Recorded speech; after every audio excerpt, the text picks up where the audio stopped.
Τι κάνεις? Ότε πας μια τρίτη Αγαμέμνονα, εσύ που μου είχες στην ποφητή μου κόρη, δέξω αυτά τα λύκρα ως αντάλλαγμα να πάρω πίσω την κόρη μου.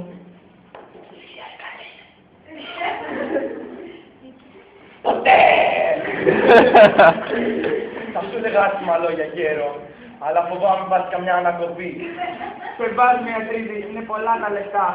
Δέξου τα, άμα δεν μου δώσεις την κόρη μου, οι μέρες σου και όλων των ακαιών θα είναι μετρημένες.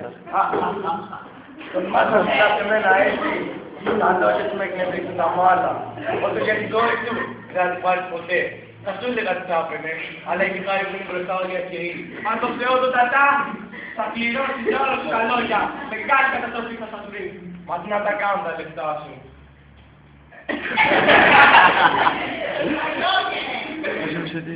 Μα τι να τα κάνουν τα λεφτά σου, παλιεγέρο. Εξάλλου την κόρη σου δεν θα την πάρεις ποτέ. Και φύγε τώρα που προλαβαίνεις.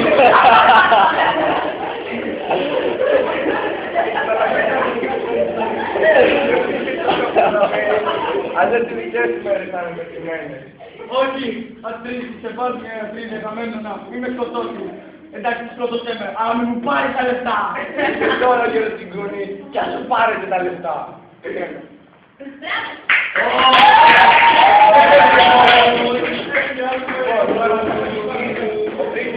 Ο πρίγκιπ φέρει και πάει να το σενθείς στον Απόλλωνα.